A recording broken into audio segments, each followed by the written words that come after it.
July World War II history, not the believer, but as I'm sure that our friend Richard Boyd will tell you, on July 10th, 1940, Germany began its bombing raid against Great Britain, and the Battle of Britain was on, and it lasted quite a while. And as we talked about it a few months ago, Battle of Britain was one of the big things that the British thought the Americans were getting us into the war. So that's what happened then. In 1942, not that we weren't there, but we don't talk about it much before D-Day and before Pearl Harbor. Of course, it was 1941. But 1942, we need to talk about this once in a while. In North Africa, the Battle of El Alamein, raging in the desert down there. In 43, the invasion of Sicily. We haven't talked about that yet. Had a presentation. We need somebody who's a veteran from the ongoings in Sicily to come talk to us about that. So, please, if you know anybody that can talk about these subjects, drag them in, let them talk. We'll ask questions, we'll get them to talk, they'll have a good time, and we'll go home. Over in the Pacific, July 20th, 21st to August 10th, 1943, the Battle of Guam in the Pacific Theater. We talked a little bit about that in the past, but again, this is before the things we usually talk about, and we'd like to hear more about that. And in 44, now we're talking about what we know about 1944 Operation Cobra, which is basically the breakout from Normandy. Everybody talks about Normandy. What happens after that? The big breakout and the push to the east. So, usually, at this time, our Vice President and Speaker Coordinator, Charlie Lloyd, would make his announcements about what's going on, what's going on, what's coming up. But he's not here. And in a way, I'm glad he's not, because he'd blush if I told you what I'm about to tell you. A recent speaker, who I guess we'll leave anonymous because why not, sent us a thank you note for our hospitality to him. And in his note, he wrote, and I quote, "I hope you are aware of how much we appreciate all your efforts." This is to Charlie. "We have no one in this valley like Charlie Lloyd." And so, not to embarrass him, I'd like to give a hand for Charlie Lloyd.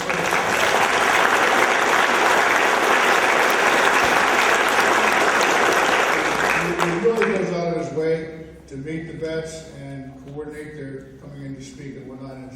It's not an easy job, and he takes it very seriously and just loves doing it. It's a second career for him, and he's good at it. But in his place, our historian, in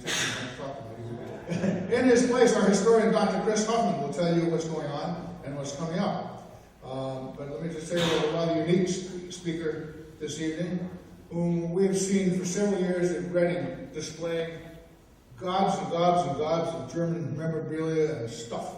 And he's got a museum in his own home. Apparently it goes from floor to ceiling and on top and bottom tails. And I think to prove that he's really authentic, perhaps he'll give you an evening presentation in German. Maybe not. But anyway, Chris, would you give us a little idea of what's happening? Welcome, everybody. I'm Chris. Many of you know me from the round table, but for those of you who don't, I want to welcome you here tonight. Charlie's on vacation in Maine. He'll be back in a few days, so if anyone needs to contact him with any questions, he'll be back in just a few days from now. Chris, let yes. me interrupt for a second. Pardon me, I neglected to mention two things that I promised I'd mention. Bottom line. In our outside, we have the Concerned Veterans for America, who have some information out about there. They're different from the VA in that they deal with all sorts of stuff available to veterans that is beyond the realm of the VA. So it's quite a large variety of activity that they can do. So if you're interested, please stop by and talk to them about it. Also, I was given a article that was in the paper today about a GI Cantor in the historic World War II battlefield. He died in '96 in New York. It was a very interesting article about Cantor, who was very, very, very active in being a cantor in World War II. And if anybody's interested, so we've had a lot of history about the Holocaust, a lot of history about other Jewish activities. This is a good thing to read. So I suggest if you'd like to, later on, come down and read it rather than me reading it to you, because the print's very small. So, I'm sorry to interrupt, but it's yours. So yes, everyone. Our World War II Roundtable, we've been working with the Gettysburg National Park Service, the Eisenhower Farm down there, and some of us from the Roundtable, Charlie and I and another member, we went down there and I met with the National Park Service Ranger. The guy, education specialist, is handling the arrangements for the World War II weekend at Eisenhower Farm we've been to. And I've been there too a number of years. That will be September 15th and 16th. Those of you that want to go to it, it will be September 15th and 16th of this year. We've already helped them with 10 veteran, I think, contact information for them to help them with phone numbers, all that. And they're contacting the veterans and hopefully lining them up to speak as well. They're hopefully going to help us down the road as well with speakers here at our round table. We have, coming up for speaker-wise, we have, in August, we have Clem Leone.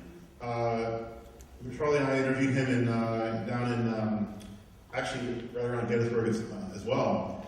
And he has kind of his own personal museum, like Herman has, World War II type items and everything. Very interesting.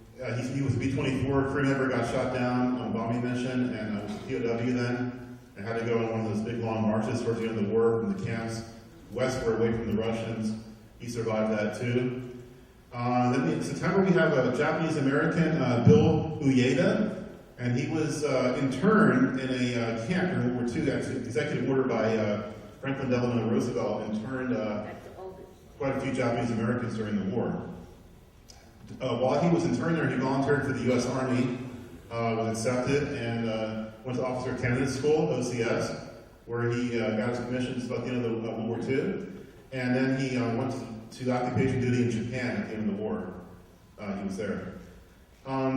Those of you that helped me organize the Gettysburg, the World War II Gettysburg tour that went on the tour with us, we want to thank you for that. It ended up being very successful. Thank you for those of you that helped and participated. Now I want to turn to our speaker, Hermann Pfisterer. He was, as a young boy, growing up in Nazi Germany. He, at 9 years old, he volunteered for the Deutsches Jungvolk. Means young people in German. That was the precursor organization to the Hitler Youth or Hitler Jugend, some of you might have heard about as well. And he was about 11 years old when the war ended in 1945. He's going to tell you a lot about the war and the bombings and things he witnessed, and I'll let him do that. But just a few more things about Hermann. He also, after the war, he joined the U.S. Army. So 1950s, he's a U.S. Army veteran. Served up, actually, he got sent back to Germany as a soldier. And he was a translator there and also helped typing papers and doing everything for his unit there. Hermann enjoys playing soccer. He's a very accomplished soccer player. He has many trophies and awards for playing soccer. Obviously, the World Cup's going on now, so that's kind of relevant here today's current events, you know. And so he's also collects military items. You see some of his displays here, kind of museum type display for everyone to look at afterwards. And so I want to introduce Hermann here, and we're very excited to have him speak for us tonight. And I'll pass things over to Hermann. Thank you.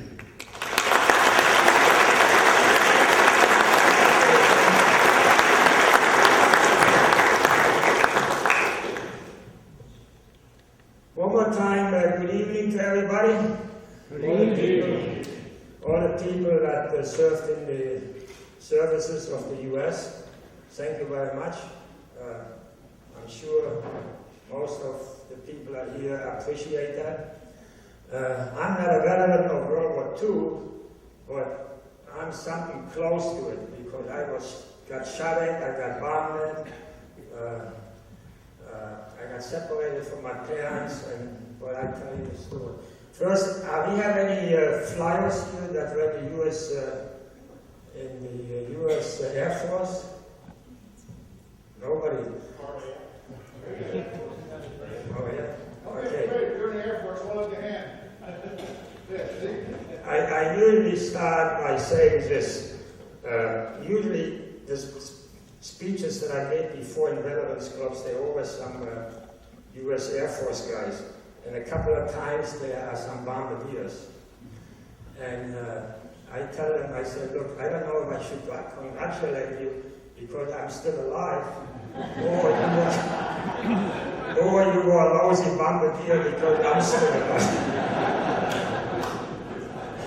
And then usually there's a couple of guys, they point at him and said, yeah, I know you were a lousy bombardier. No, we know for sure.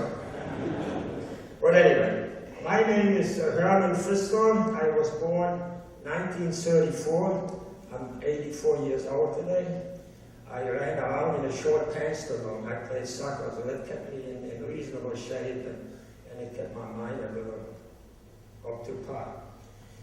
I have an accent, as you can hear, and my English is not perfect. I never had 1 hour of English. When I came to this country, I spoke 2 words in English, which was yes and no, which I learned on the airplane from the stewardess when she pointed at the food and said yes, yes, no, no. And I came, I was green behind the ears, and I had a one-track mind, which was girls. I tell you the way it is, I don't add to it, I don't take away from it. I only spent 2 months in Reading, Pennsylvania, in the company that I started with. The guy was German, and he told me after 2 months, he says, we're going to Puerto Rico. You want to go? I said, what choice do I have? You're the only one that I can talk to. So I went with him to Puerto Rico in June of 1952. I get to Puerto Rico, and son of a gun, it's 90 degrees, and they all speak a language I never heard before. And the language sounded like a machine gun to me. So I went back to my parents. I said, I don't know what the heck I'm doing here. I might come back. But in 1952, an airplane ticket was $850. And there were Germans in Germany working all year that didn't make $850 at that time, because the dollar was 4.5 times German marks. So it wasn't that easy for me just to pack up and leave. But I survived the heat. When I got there, I still had kind of winter clothes. In the bus, I was the only one that was soaking wet from here to here. And everybody looked at me and said, what's wrong with this guy? Peeing his pants or what? Because the buses didn't have any air conditioning at the time. And on top of it, the bus was 5 cents, and I didn't even have 5 cents because I had to pay my ticket back. But anyway, like I told you, I never had 1 hour of English in a classroom. When I was in high school in Germany, it was an elective. Either it was chemistry or English. And obviously, I never saw I would end up over here, or even in Puerto Rico for that matter. So I elected chemistry, which was not my best subject.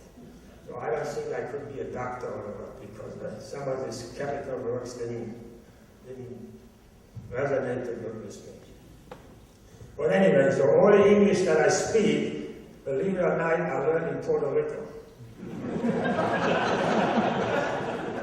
So you tell me that the Puerto Ricans can't speak English or can learn English in Puerto Rico. That's crazy. Because when I got drafted into the army out of Reading, and I was in San Juan, Puerto Rico, I was considered a Puerto Rican. And I look like one, right? And since when I got drafted, I wasn't a citizen. So I coined the phrase German Puerto Rican, okay? I was the only German Rican that the army ever had. Because I was a citizen. And I didn't become a citizen until I got out of the army. That I didn't like, because by that time I was over 7 years in this country, including the 2 years in the army, and they should have given it to me for free, but I had to take a test, and I had to write something in English, to make and know something about the Constitution, which is a thing that bothers me. I have 4 kids that are college educated. 2 have master's degrees. You ask them something about the Constitution or the Civil War? 0. That's very, very bad. That bothers me a little bit because it's the best country to live.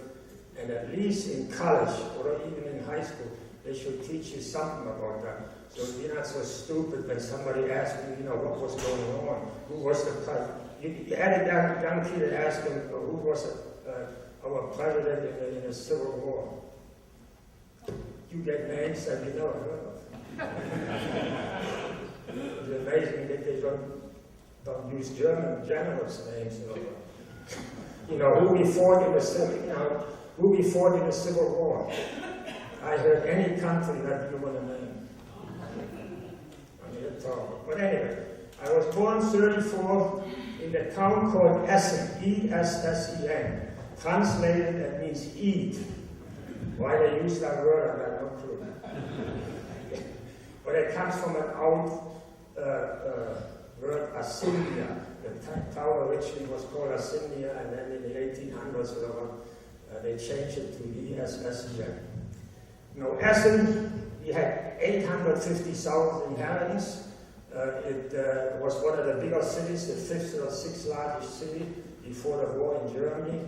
Before us was Berlin, Hamburg, Frankfurt, Cologne.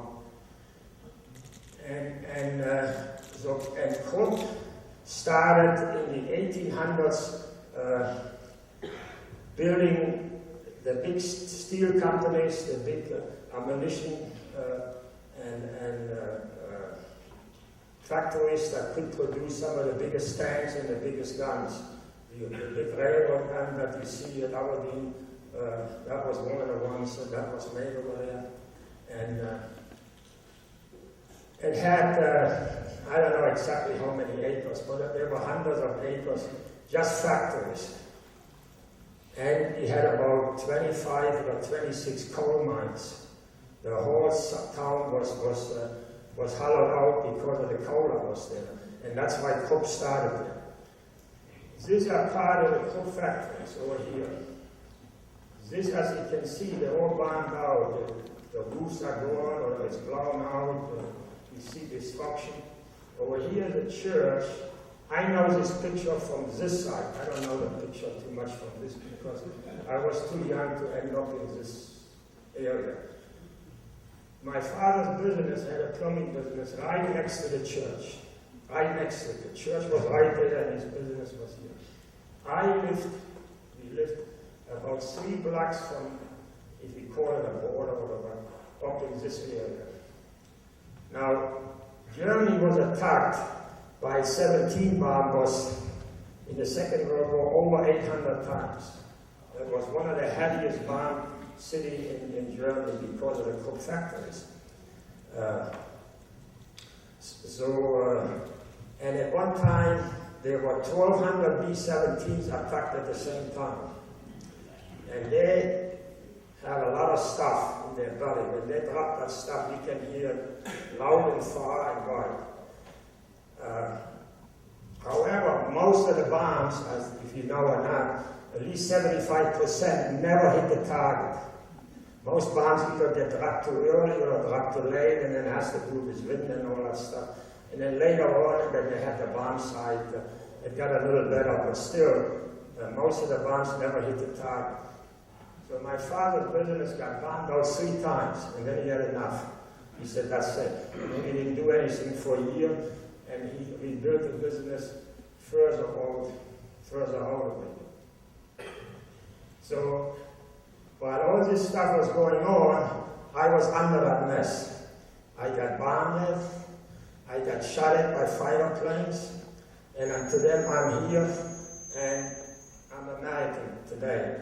But I have the idea, or we all should have the idea, that once the war is over, the war is over.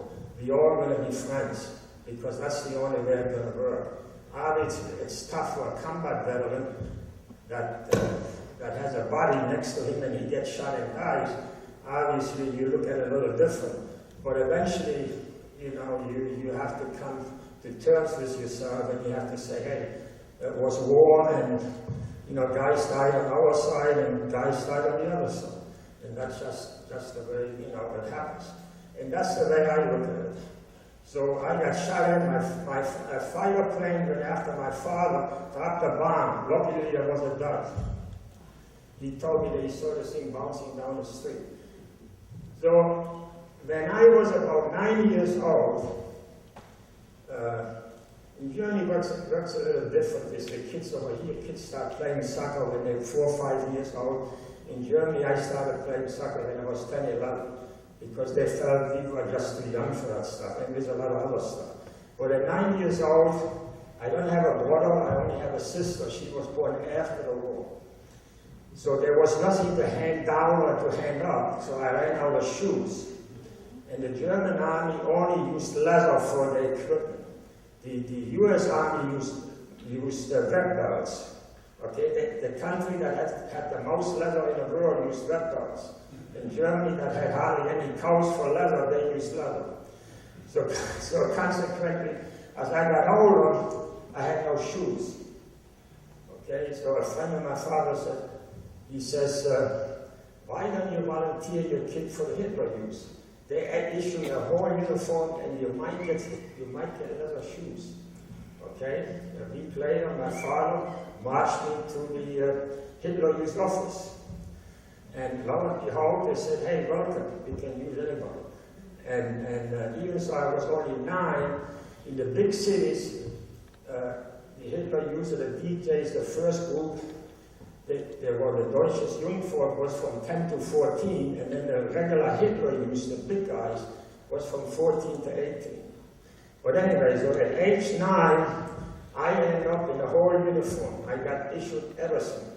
The insignia, the pants, the whole 9 yards, like I say over here. And I have a couple of pictures here that the only ones that survived the war, where I'm in the full uniform. We were called pimps. Now there is an English word for pimp, but that's not what I'm talking about. So what we were called pimps. Okay, our uniform looked exactly like this. And a lot of people don't know that about it.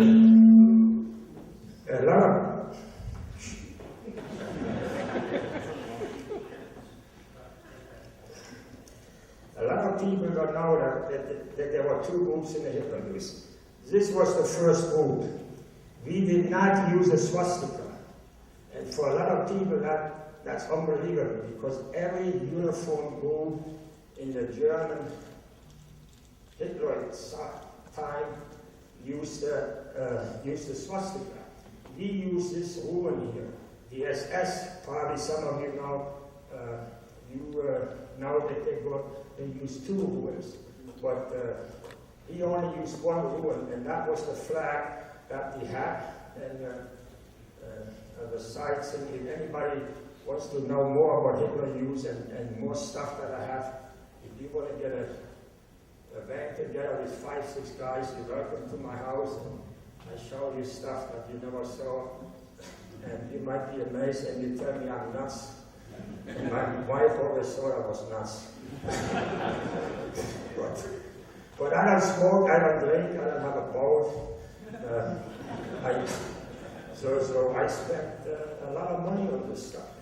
So anyway, so I'm 9 years old, and I have a brand new uniform. I look exactly like this guy. This guy over here, that's a Hitler Youth guy, 14 to 18. He wears an armband with a swastika on it. We did not wear that, okay?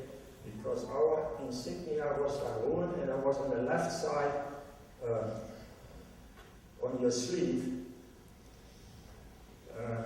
Instead of that, but this guy, that's a summer uniform, this is a winter uniform.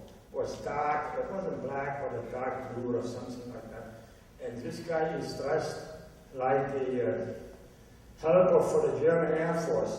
When you were 15, 16s, you could join, or you actually were called to help on anti-aircraft guns and on searchlights, because they needed all the older guys on the front. Okay, so they used young kids. At 17, you could join the army. At 18, they called for you. Like when I got drafted here, they sent you a nice letter and they say, we welcome you and raise your right hand and that's the end. So all you guys know what I'm talking about. So anyway, so this factor is here. Now I go back and forth a little. I don't have anything written down. I found out some years ago that if I write something down, I look more at my notes than I talk. And you're not here to see me looking at paper all day long. Okay, so I jump around a little bit. But at the end, I guess I hope you got a little education of what's going on with the Hitler Youth. This is a picture of the early Hitler Youth in 1933. You see a bunch of girls over here. They also already have a uniform. What this picture is amazing is that the guys make the Hitler salute and the girls carry the flag. And the flag's that big that they're not light, you know, and for girls that are under 18 or 17, that was something to see them. And that's why I have that picture, because you don't see that too often. Because this is a picture of 1933. The Hitler Youth started maybe a year before, and in a year or so everybody had a uniform. The only thing they did away with is this cap. Nobody ever wore this cap. We used, like the U.S. Army has a regular overseas cap, or we had like some of the big boys use, like the German Army uses, I call it a ski cap, yeah, like this guy over here. So, what did we do when I was 9 years old? Okay, at 9 years old, you don't have a lot of brains, and half the time you don't know what you're doing, and the war was on, and the city was destroyed, and I ended up in the Hitler Youth. So we had meetings every Saturday morning.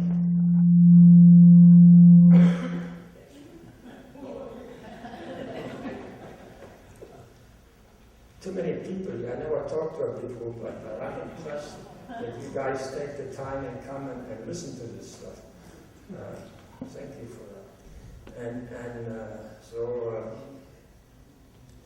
on a Friday morning, every Saturday morning, we had to go and to the office, what I call the office, and in full uniform.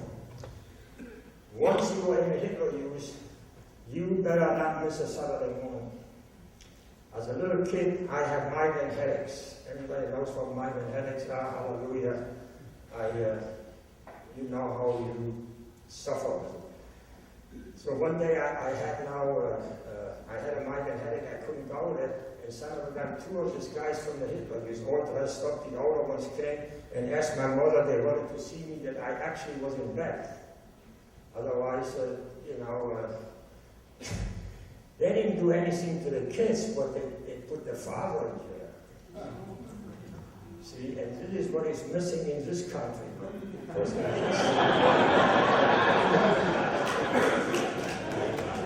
Okay?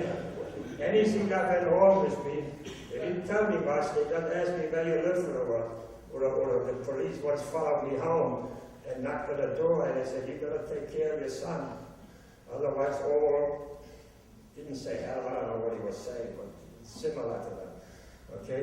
And let me tell you, the German Youth at the time, they paid attention. And my father said, sit down. Well, he just had to look at me. I sat down. You didn't talk back. You didn't have all this craziness that goes on today, like they have now. I know a case where some kid shot somebody and the lawyer said, well, the poor kid didn't get his mother's cookies when he was 5 years old. I mean, come on. Okay, they got to be a better way than that. Okay, but I think I had 4 kids, and I told my kids, you drag my name through the dirt. I came after you. I didn't use the name baseball by now, but I used another name. And I meant it. So anyway, so like I said, they came and wanted to see that I actually was sick laying in bed. And when they were convinced, then I could stay in bed, otherwise they would have grabbed me. But on a Saturday, when we get there, first thing in the morning, we lined up like regular army units, and everybody Heil Hitler. Okay, that was the big thing.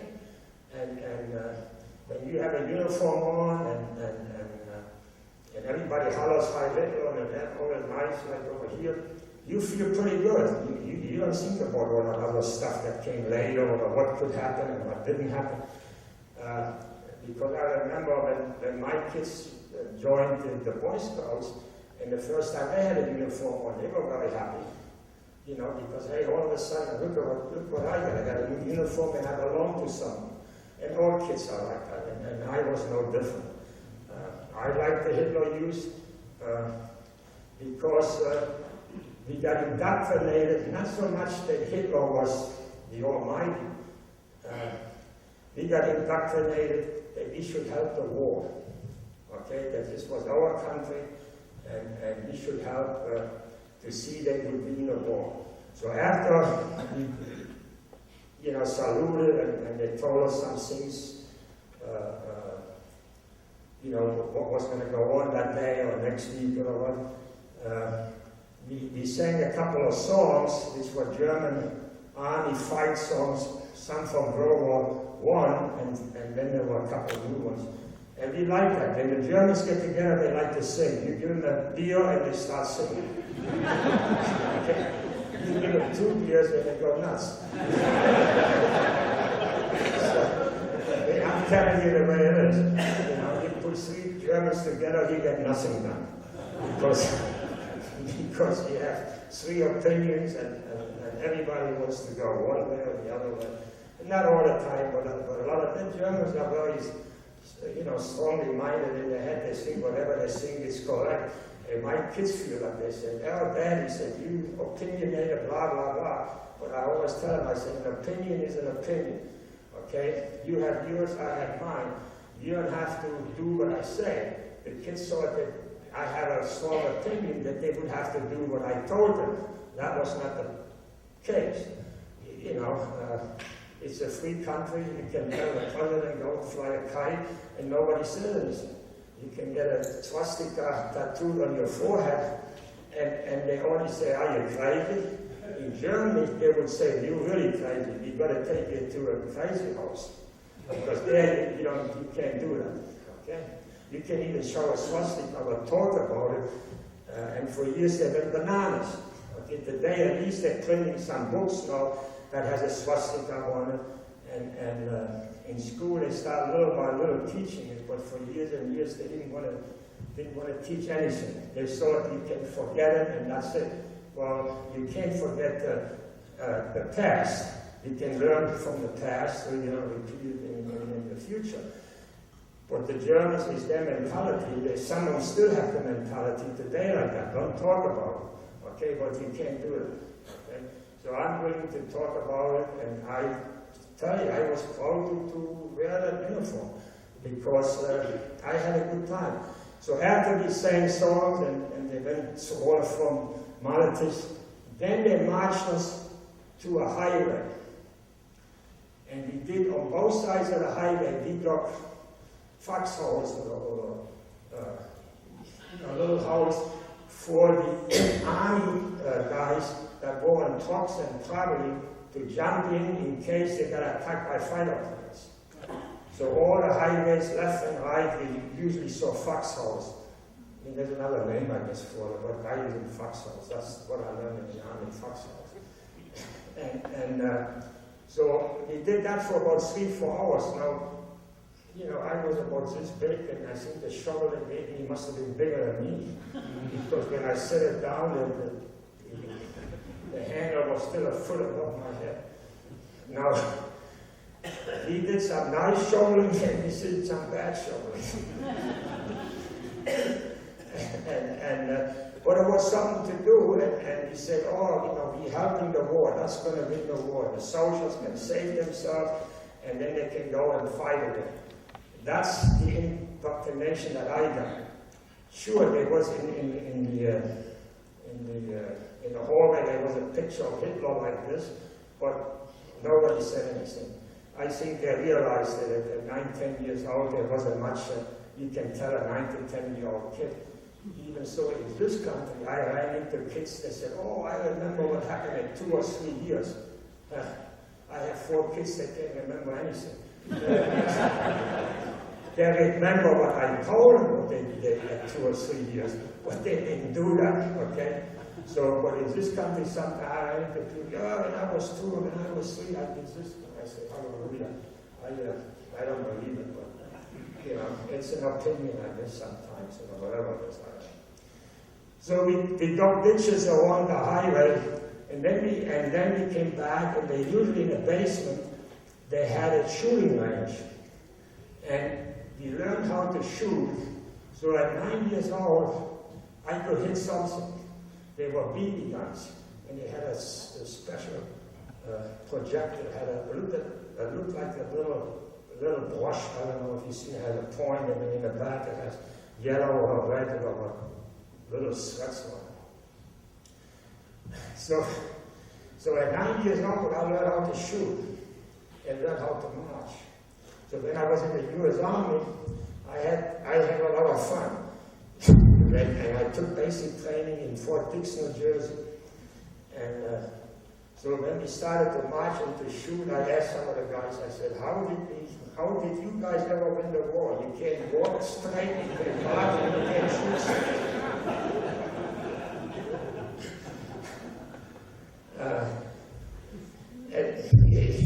And when you're in the army, you have to make it funny sometimes because it gets lonely, especially, if you just get there, you're recruited, you're away from mom and dad, and you got to clean your own diapers and stuff like that.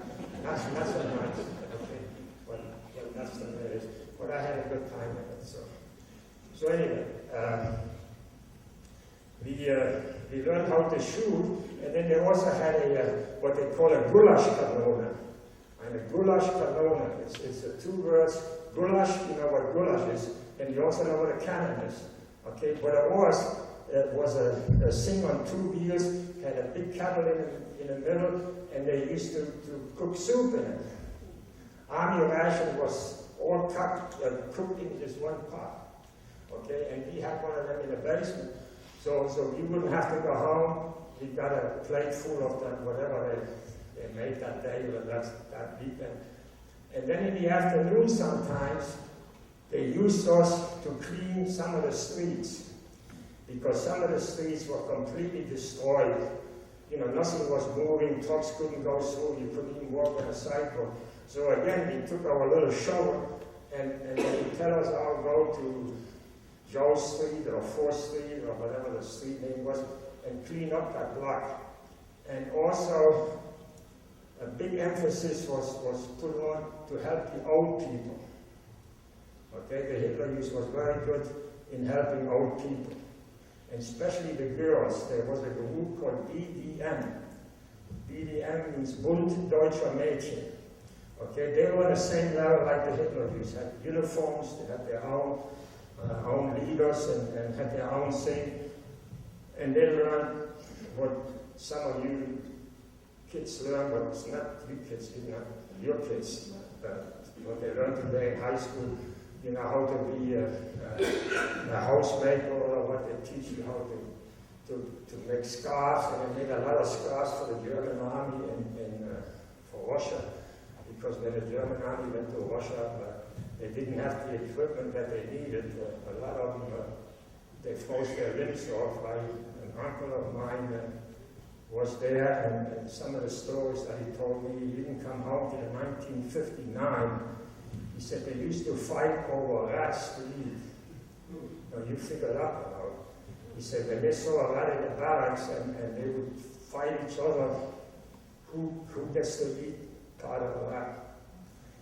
I had 2 cousins. One died on the front in Russia, was a first lieutenant, and another one was a staff sergeant.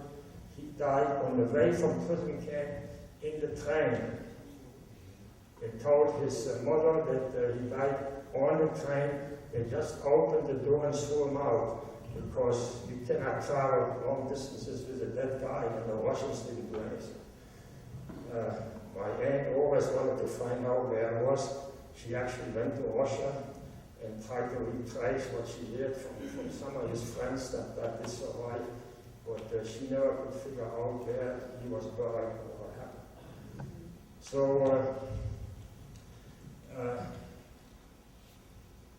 there was no schools after middle of 43. I still was in school, and we had a break, like over here. I think it was 9 o'clock, it was 9:30, I don't know, but it doesn't matter. We played in the schoolyard, and the bell rang, same system like we have over here, and we all went back in the class. And 5 minutes later, the whole right wing of a B-17 with the 2 mortars still attached ended up in the schoolyard where we were playing. If we would have stayed 5 minutes longer there, or 5 minutes earlier, a lot of us would have been killed. What happened to the rest of the plane? I don't know. I think my parents knew, but I think I was too small to ask what happened, and maybe wasn't interested. But within a week later, there was no more school. The parents basically rebelled. Too many day rates, where the parents had to run to school, get the kids, and then end up in bunkers. I spent a year and a half in a coal mine bunker, over 100 feet in the ground for a coal mine. In coal mines, it constantly drips water, and you stay there over a period of time, you can bet you're going to end up with pneumonia or something. And a lot of people got sick because we went in the bunker sometimes at 6 in the evening and didn't get out till 6 in the morning. Then, when in the beginning, the Americans used to bomb at night, the English bombed at night and the Americans bombed in the daytime. And when it got so bad that everybody was afraid, the parents were afraid to send kids to school, so the school stops. So for a year and a half, basically, I didn't have much schooling. And because you can't go to school if the school disappeared from the earth, either burnt down or just disappeared by a director.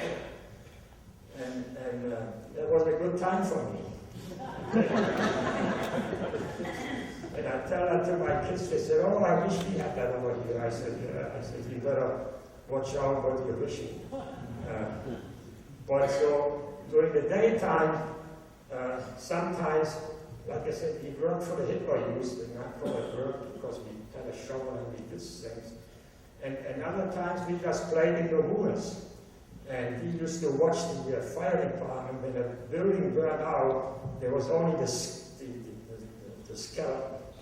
And some of the walls were ready to cave in, so they had to come and make sure that they wouldn't cave in while you were walking by. And this group I was in, there was always an elderly kid that was very wise and knew our fathers more than we did. So we started taking buildings apart. And one time I remember when I told the policeman followed me to my house. We were on the second floor. We got there was some beam. I remember we climbed up and we took a couple of bricks out. The whole thing fell apart. And at the same time, the policeman walked on the bottom and he had a shaker on, like the Germans, and on the top is the concave. And one of the bricks hit it and it broke off that concave, and he wasn't too happy about it. So he climbed down, and he picked me, and he said, "Where do you live?" I said, "Well," I said, "over there." So he watched me home. Luckily, my father was there, my mother was there. And my mother was, mothers are, they're like a spear. If dad is too heavy on one side, the mom puts a little more on the other side to equal it out, right? And my mother and all mothers are like that, okay? Because sometimes it was better if dad didn't know what was going on. Because the Germans' dads, my dad had a stick called a Kloppeitchen that had 8 leather straps on it, okay? And I would get one around the legs, and you would remember that for the rest of the day. And later on, I was tough. I didn't want to eat all the time. I didn't like the food. There wasn't much to eat, but what we had, I didn't like. Okay? So my mother had to put that club pipe to his eggs, leather wings right next to his plate. Just because then he would go, pew, and that hurts, I'm telling you.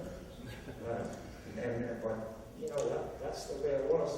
And my kids, they think I was like the SS one on the top. You like the SS? Well, you know, you do what you can, and my kids, I told them, I said, you picked the wrong man. I said, that's what your problem is. Because when 911 came out, I had told them, I said, you do something wrong. I said, I put you behind, and then I call 911 for you.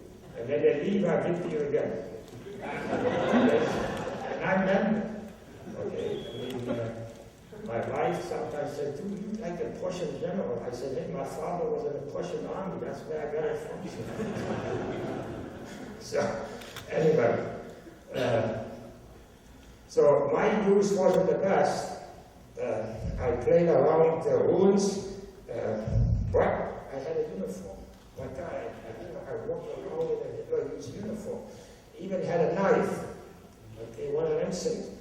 And all the uniformed units in the German hierarchy, they all had designated knives. Each unit had their own special designed knife. No matter, even the letter carriers had a uniform and they had a knife too. So, like I said, if one of you guys want to see some of that stuff that I have, you can get a bunch of guys together and your president knows where I live, and I gladly show you, and I even take you to lunch when you show up. The only thing is don't come up with a bus with 42 people, which happened once. That I can't handle. My house isn't that big to handle. But I can handle 5 or 6 that come in an SUV. And I mean it, I didn't say that, you know what I mean. I own a business, and my customers and suppliers now, they say, you believe what we say, you never let us astray. I have no use for lying and for all this crazy stuff. I wouldn't think that way, you know, because like I told you, if I did something wrong, you know, and I woke up and put a number. So if I tell you you can come and visit, that's exactly what I mean. I started collecting military stuff when I was 7.5 years old. I traded potatoes for insignia with French and Italian prisoners. If my father would have known that, he would have whipped my behind. I don't want to use the name A because we're in church. I have respect for this building and for the church. So if he would have known, I mean, things wouldn't have been so nice. But my mother knew that the prisoners didn't get much to eat. And it's typical like women, you know, they look at these young kids and they say, hey, this could have been my son. Okay? So she looked the other way. And we didn't have any potatoes ourselves, but I would get 1 or 2 potatoes every lunchtime. And that was the first time I saw how you make baked potatoes. This French guy and Italian, they wrapped it in something, and they always had a fire going and put it in a fire. That was the first time I saw how these baked potatoes are made. And so I started collecting this stuff, so 7.5 years, and now I'm 84. So that's a big time span there. Now, when I came to this country, my father said, you cannot take anything with a swastika. And I believed that stuff because what did I know? Okay, I wasn't here. In Germany, you couldn't talk about this stuff. You couldn't show a swastika. So I didn't bring much. A couple items in here, and I have another panel at home that are my stuff. There is a bell buckle there with a swastika, with a Hitler Youth emblem in it, which is very interesting because you never see another one. And I brought my black pants with me, which still fit when I came to this country. It was amazing. But the problem was the party was 6 sizes too large when they gave it to me. That's why it still fit into this belly. So I brought that pants along with the belt and the belt buckle. And when my father saw that, and I packed the belt buckle, he says, "You can't do that." He says, "Once they see that you have a swastika, or they're not going to let you in." So since she had a shop, I went and I tried to flatten where the swastika is, but the swastika wouldn't disappear. No matter how hard I hit it or how long I hit it, it always was there. So I drilled a hole in it and I fired out exactly the emblem that is in there. And then many years later, I was a coin collector, and I went to a coin show, and somebody had a Hitler-Youth emblem. And I said, "What do you want for it?" He said, $2 or $3 at the time, and I bought it. And I got home, and I looked at the belt buckle, and I said, "Hallelujah, that thing fits right over." But I wouldn't stay in, okay? But, and this is the truth, I was chewing gum, so I took the chewing gum and put it behind it, and the piece of chewing gum is still on there.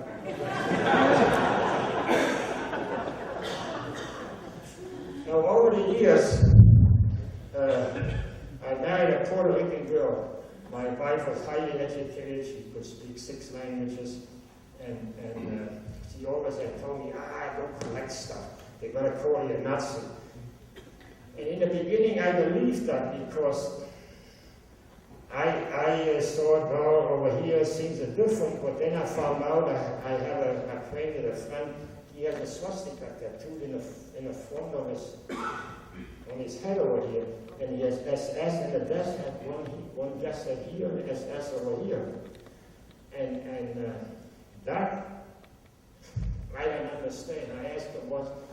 I said, I hope you have a good job. They don't get laid off because I can see that somebody else can hire you.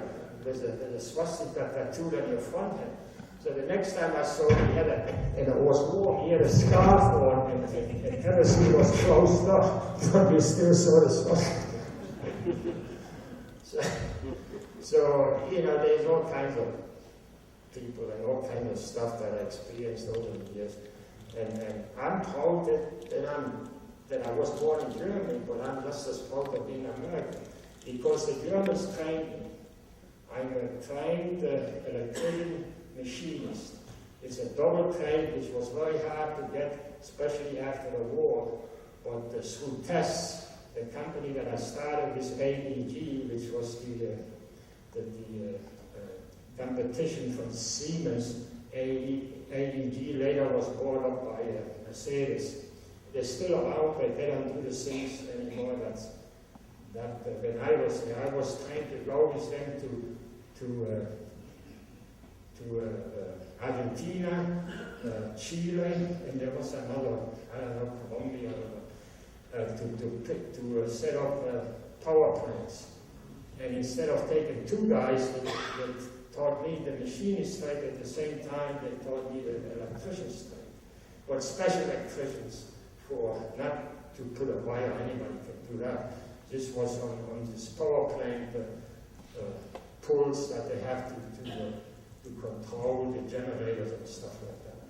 So when I told them I was going to the States, they were so disappointed, and I said, "You should have told me before." I said, "I would have gone this year. I would have loved that job." What I have done good in this country has been good to me. The company I started with, like I said, I started at $1 an hour, spoke 2 words in English, yes and no, the day I owned the company. But I didn't sit on my hands, and it wasn't easy. Being a young kid in Puerto Rico, but right from the beginning, I was the foreman in a machine shop, because all I had to do was give me a drawing, and I tell them, step aside, I do it. Okay, and in this country, there were very few kids at 18 years old that could do that. Because over here, the emphasis is on high school, which I believe in, and then everybody should go to college. Well, over the years, I hired people where they came to me and wanted a job, and they're college graduates, What do they know? Okay? What do they know? They take these chicken classes and you know, you can't make a living. So you're better off learn a trade, because trades are always needed, especially now. I have openings for highly trained computer guys, because all the machines we have are computers. Can't find anybody. I found a couple of guys, I send them, you know, I'm telling you stuff has nothing to do with the Hitlers, but I think you should hear some of the stuff that the way other people say about this stuff. I sent people to Rochester where we bought the machines for 2 weeks, hotel and all that stuff that goes with it. They come back and they said, Herman, it's over my head. Please don't put me on the machinery. And in 1980, I hired 3 guys from England. Germany wouldn't talk to me. The Germans, they had a shortage of people at that time. If you know a little bit about it. The Germans took in a lot of Turks and Greeks. And the Turks and Greeks, they used to clean the streets, garbage trucks, they worked on menial jobs that the Germans didn't want to do anymore. Today it's a little different. But today you got another problem. There's the guys from Syria. Germany took in 1.3 million. The country isn't big enough to do that. And these people are not Europeans. They don't want to confront the German rule. They think they can start a Syria in Germany. And if you follow the news, we have the same problem like over here. A country without borders and without rules is not a country. If you don't like it here, go to another country once and see if you can open your mouth like some of these people do and call the president of Europe.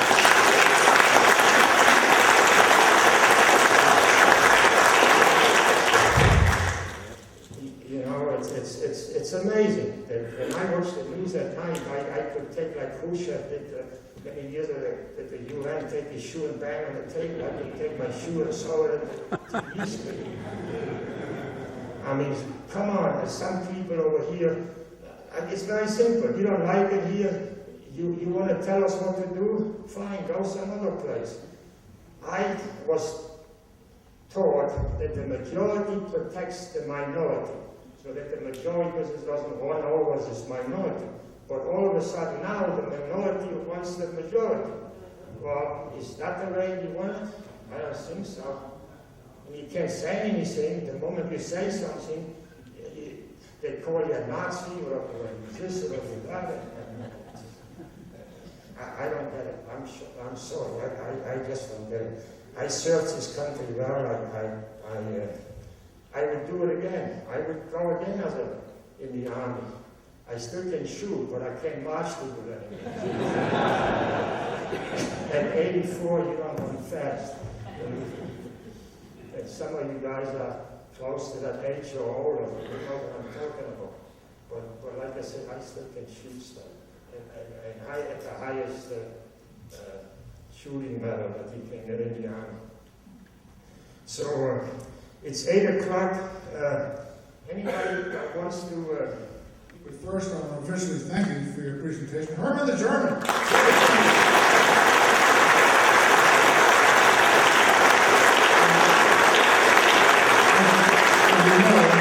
As you know, we're in all...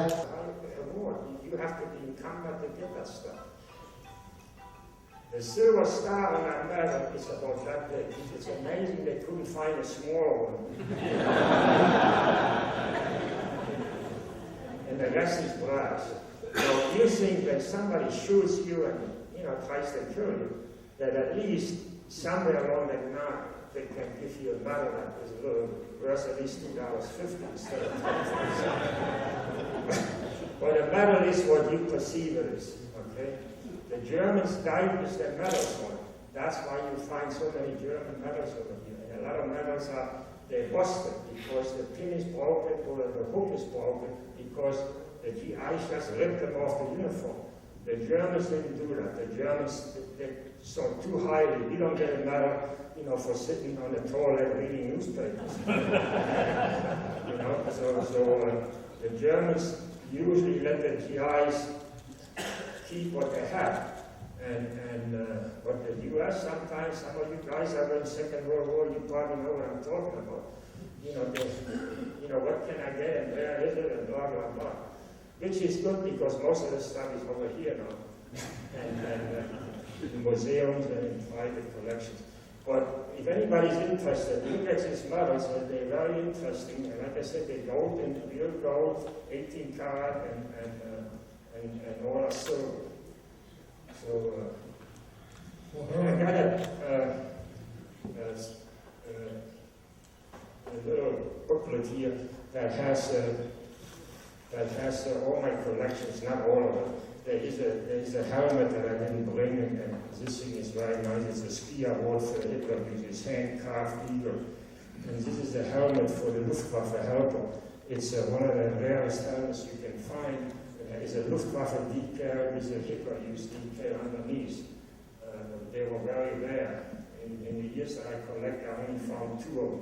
And then I saw the second one I bought because it fits with the collection.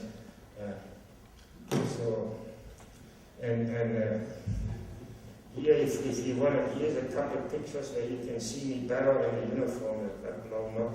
And here's a little article that was in one of the. I was the soldier of the month in Germany. Because I kept clean and did what they told me. And there's one thing that I should tell them. I was trained as an army administration, as an office personnel. But I wasn't a citizen. I was stationed in Grafenwehr-Wölsen, and I was typing top secret information. And I wasn't a citizen. Now you figure that one out. So they said, we can't get you any clearance. You're not a citizen. I said, okay, fine. Then I don't have to do the job. See, it's true because it bangs every time I say something. The lieutenant, and he was a West Point graduate, he said, Fister, you got the job, you do it. But there's one thing. When the CIA comes in and going to ask you what your job is, there is no way they can find you or they can ask you. I had my own office, and it was in an old building from the German army. And what was their bathroom, what was their toilet, after the war was over, the Germans had taken out the toilet and the sink. And that was my supply room. And the window in the toilet usually is this high. Okay? There was very low in the bathroom. But the window there was this high. So when the CIA came, it happened twice I was there, I had to jump out that window. Because the lieutenant asked me, he said one day, you know what you're typing? I said, no, sir. He said, you know what it is all about? I said, no, sir. He said, you're a good soldier. Okay. As I was saying, we don't have much to offer, but it's highly treasured, and I would like to have you be the proud recipient of our World War II Roundtable Mug. And now, there's something else you should have. I know you don't know what it is. It's your book. This book, which we took captive a couple of months ago, and been wondering where it is ever since. This book tells you all about my hometown. And here's a picture. Look at, I open it at the same spot. Looks like my mother in the ruins. You can see there was a streetcar track, and it's impossible to go. But this whole book, it's in the beginning, it shows how nice my hometown was. And remember, somebody just told me this is Essen, this is my hometown. When I saw that picture, these were the first ones marching into Essen. He said there was the paratroopers or whatever, I'm not so sure. But I know exactly where it is, and today it's still the same, it hasn't changed. But still it's cargo stones and the streetcars go through there. Thanks for bringing it back. Thanks. We've got some questions. I get to ask the first question. So, I'm a Hitler. Today I turned 19. What happens to me? By 19, you probably go in the army, because most of the universities were destroyed. A few still were going, but Germany has a funny system at that time. Unless your father was a doctor, a lawyer, or had a business, you never would see a university. They just the class difference just was too much. So there's a few guys that still, there's some universities were open, they still went to university.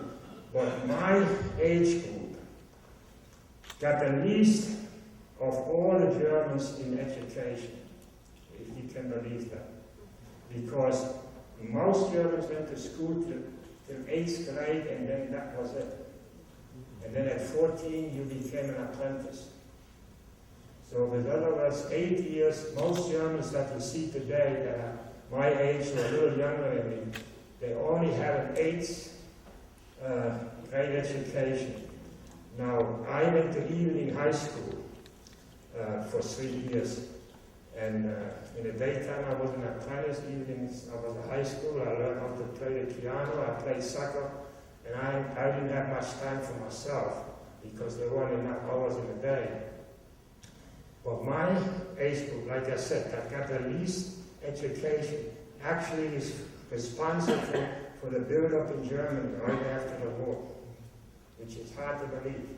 A lot of old guys were dead, people that the war came out of the army, and the rest was young guys like me. And we did whatever we could to get an education. And I was told, when I first applied for high school, they said, is your father, is he a doctor or a lawyer or whatever? I said, what that has to do with it? He said, well, we tell you some other thing. So through tests, I was lucky in a town from 850,000. We had 3 classes of 20 each when we started out in high school. So, but you can see today what Germany has done, and you go to Germany, and some of you probably were in Germany, and it's one of the nicest countries. They don't have the free speech like we have over here, but it's close.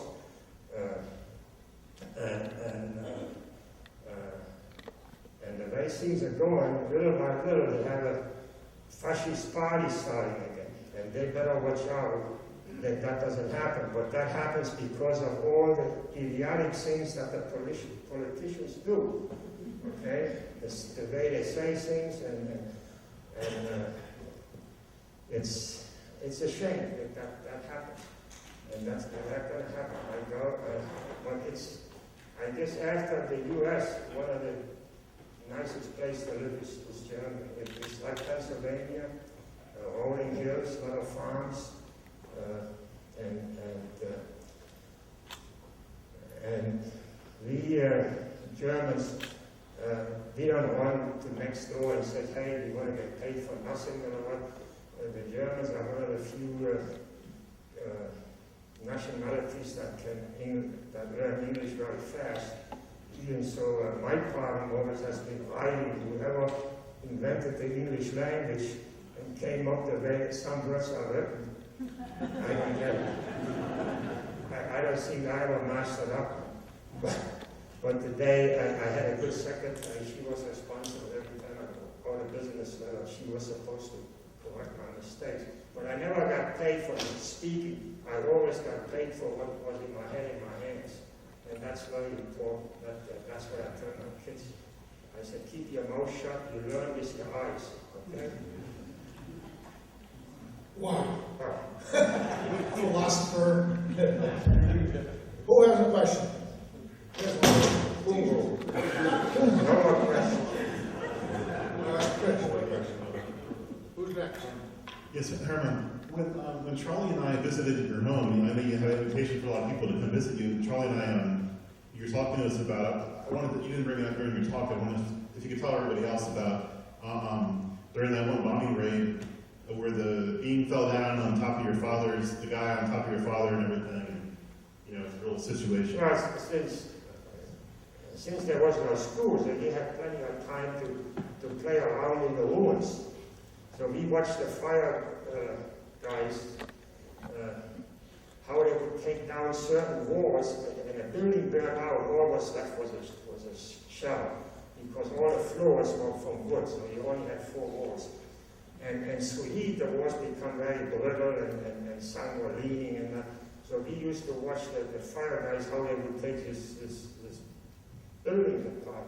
And then in every group, and I was in a group too, there was one kid that's a little older, a little smarter, and knows more than anybody else. So we used to go and go into this building and try to take some of the walls down. You know, and you're 9, 10 years old, and it was dangerous stuff. But when you're 9, 10 years old, the danger lives some other place. You're having too much fun in this mess and no school. So one day we were on the 2nd floor. We got there somehow, there was a beam there that we could climb up and get to the 2nd floor. You know, we moved a couple of blocks and bingo, the wall comes down. Without knowing us, and the sidewalk was clear, the policeman comes by. And he had a shekel on, didn't I tell you before, and he had a thing on the car, and that walked off. And of course, that was the end of me, because like I said, he followed me, and luckily my mother didn't say much, but later on, somebody must have said something. I did get a couple of money behind. There were other things that I was on a train with my mother, and the train stopped. The conductor went through all the cars and says, "Get out of the train, fighter planes in the area." We got about 100 yards or so from the train. And yes, 2 fighter planes with round insignia which were English. They came. The first one, he shot that train to pieces. The steam engine looked like a sieve. I mean, it had steam coming all over. I mean, that was funny looking at it. But in the front of the train, there was a flat car with a German quad gun on. There was 4 machine guns put together. The guy would sit in the middle, and he could actually fire backwards. And that thing rotated left and right, and also, backwards. So the first plane that came shot the train apart, the guy never fired. But when the second plane came, and apparently he either didn't see it, or he said, "Oh, I can fly a little deeper, a little lower, and really blast that train." Well, then he was within shooting distance. That guy let loose with 4 machine guns, and that plane just made it past the train, and then it took a dive and bingo. It blew up. And then further on, that same, it took us to go 400 miles. I think it took us 2.5 days by train, because most of the trains only went by night. Because in the daytime, at the end of the war, the German Luftwaffe had planes. An uncle of mine was in the Luftwaffe. He said, "We got plenty of planes, but Hitler made a mistake. If you were a pilot, you kept flying till you got shot down or whatever, and that was a mistake, because no pilots were trained." And the other problem was gasoline. Germany had no gasoline. And I don't know if some of you that went World War II and saw some of the German army trucks, they had a stove in the back. Anybody seen that? A real stove is charcoal, and the charcoal generated gas, and that's how the truck was driven. Most of the gasoline went to the tanks. And when you see a Volkswagen with a stove in the back, that's that big and that high, you laugh if you think it's coming out of some wild movie or what, but that's the way they got around in keeping some of that stuff going. A lot of stuff, as you know, got invented during the Second World War, because out of necessity, and especially, the Germans. Let everybody hear it. How did you find out the war ended? Where were you? When the war was over, I was in the southern part, which became French, was the French zone, was below Stuttgart. Okay? And right after the war, within a couple of days or what, a Moroccan company put their headquarters in this little town. The town I was in was called Denkingen. It's near Speichingen, Rottweil, if anybody knows that area. It's south of Stuttgart. And halfway between Stuttgart and München. If you look at the map, it's to the right a little to the east. Well, these guys, they were all, Moroccans all died. And all the officers and cadre, the sergeants, they were French, they were white. Now this guy, I bet to this day, they didn't know how to shoot. Because the moment they got there, they started a shooting range, and for 8 hours they would shoot. They must have used up millions of rounds of ammunition. And it made never any sense to me, thinking about it later. But these guys also were crazy. This little town had street lights, and during the war, no street lights were on. Okay? So when the war was over, and the war was just over, they turned on the street lights. Well, that didn't go so good with these Moroccan guys, because they walked on the street stark naked with a machine pistol. And you can imagine what happened to the streetlights. So the streetlights didn't get destroyed in the Second World War. They got destroyed later. Naked guys walking on the street with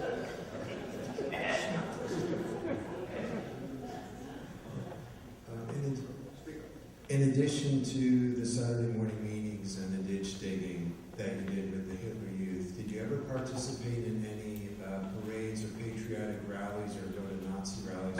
Oh yeah, in my hometown there was a goal, they call it a goal, and the goal is an area where higher officials live and are in charge of a big area. So in my hometown, I saw Hitler 3 times.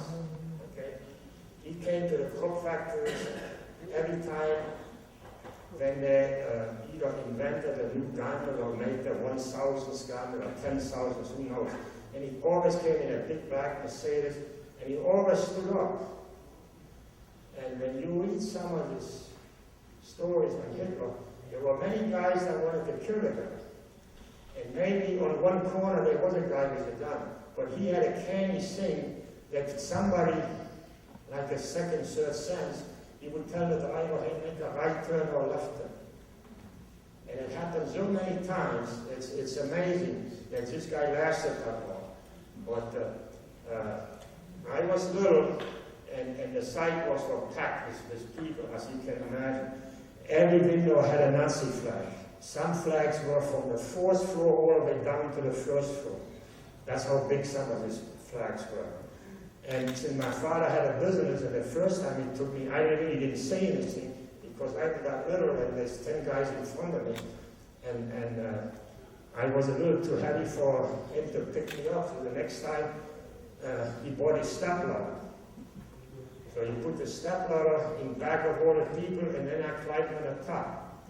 And I could see everybody, and that's Hitler. And I even think that Hitler saw me, and he must have waved at me, because I stuck out, because I was higher than everybody. That was a good idea from my father's side.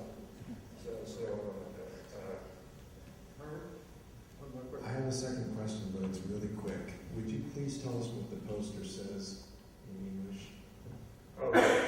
Okay. This poster says, "We alle helfen," that means we all help. Everybody helps, okay? And on the bottom is Kriegseinsatz für Hitlerjugend. And that means the Hitlerjugend with the army together.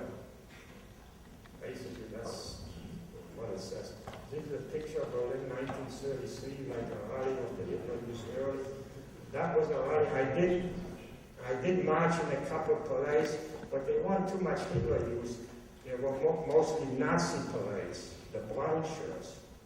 The brown shirts, they were the bad guys.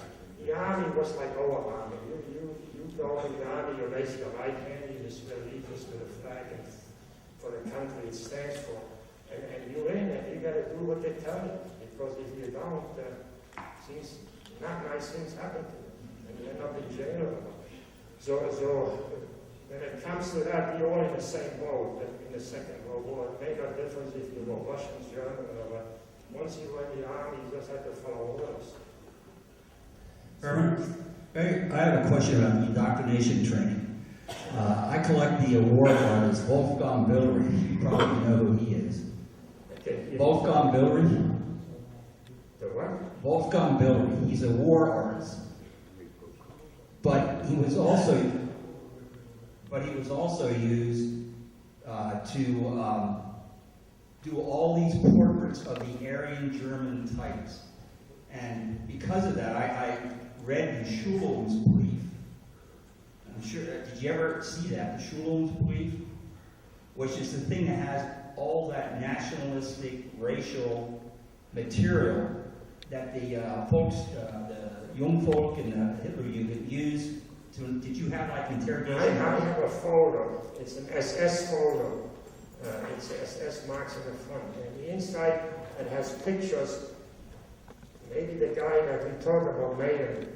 And it shows what real Aryans or what real Germans should look like.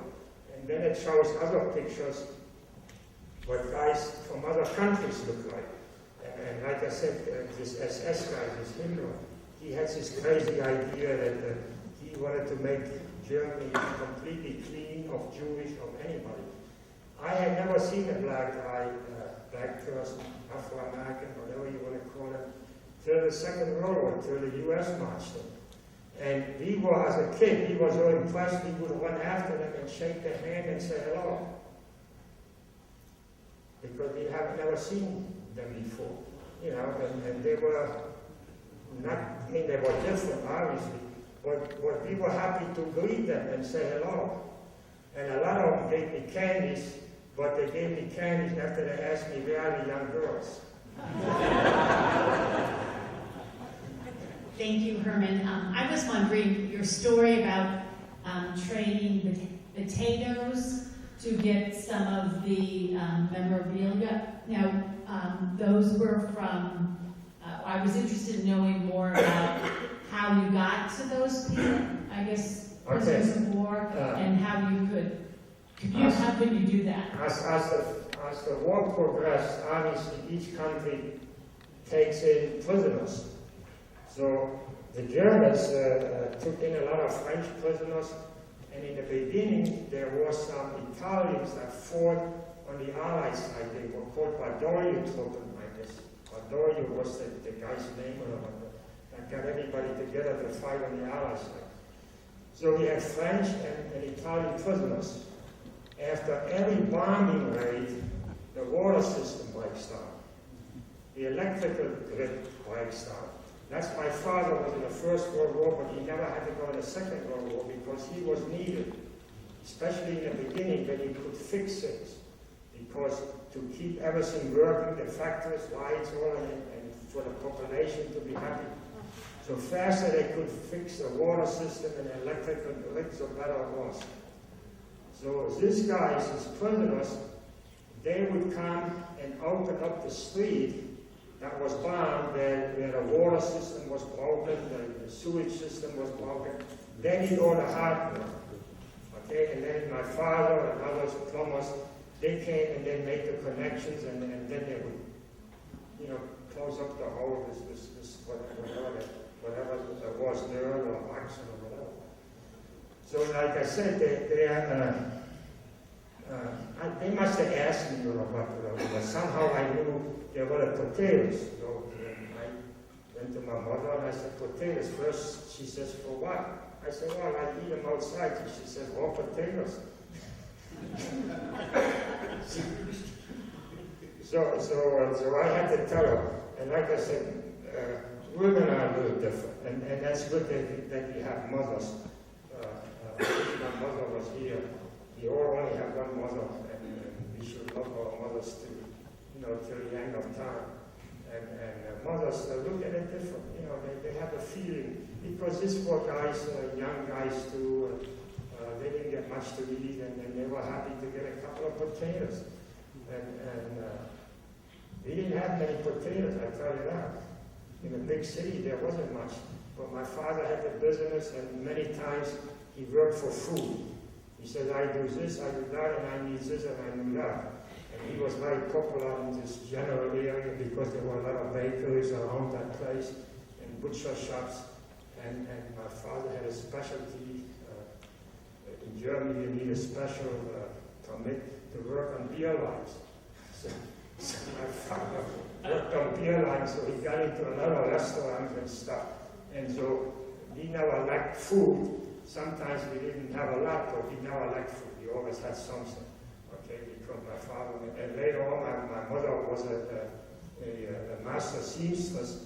After the war, when everything breaks out, you gotta imagine, during the war, everybody had a job. All the Nazi guys had a job, the police, everything works, even till the last day of the war. So once the war was over, well, then nobody wanted to be known that they belonged to the Nazi party, or they had this job, or they had that job. So everything breaks down, nothing works. Okay, absolutely nothing works. Okay, there's no police because who's in charge? Right? You're not going to say, I'm in charge. They say, hey, go fly a kite, hit you on the head. So it took a while, till the police gets going, till everything gets going. So during that time, we had very little to eat. We had less to eat after the war than we had during the war. So my mother, seamstress, she used to go, and we were in Württemberg, at the time southern Germany, French occupied. And the French, they had this long, the officers had this long coats to here. So when they saw the Eisenhower jacket, they loved the Eisenhower jacket. So they came to my mother, and she had to cut for the officers, cut all this off, and make Eisenhower jackets out of it. What helped us was that when this bunch came in, they had a town crier. The town was 800. When I got there by myself, the first time was less than 700. And the town was on a long street, houses on both sides with a couple little cul-de-sacs. So the town wasn't that big. So my mother, so then the town crier came as soon as the war was over. If anybody had a camera, had to turn the camera in. Anybody that had a radio had to turn the radio in. And there was one other item, I don't know, I forgot, but we had a piano. There were 3 pianos in town. 2 were in 2 restaurants, and we had one. And they also came and they said, anybody had a piano, turn the piano in. No. What that was all about, I got no clue. What my mother said when the officers came and said, we're going to pay you, my mother said, hey, you took our camera, you took our radio, and we heard you got to turn in the piano. And the officer said, no, we spread the word that no piano comes out of here, and come back to the office, the mayor's office, where they had all the cameras and the radios. And there was one more thing which, I don't know what that was. That answer the potato question? Okay. I'm going to wind it up. People, come on down and see what he has here. If Interesting stuff. If you want me to come back in a year or so, I come back, tell you other stories.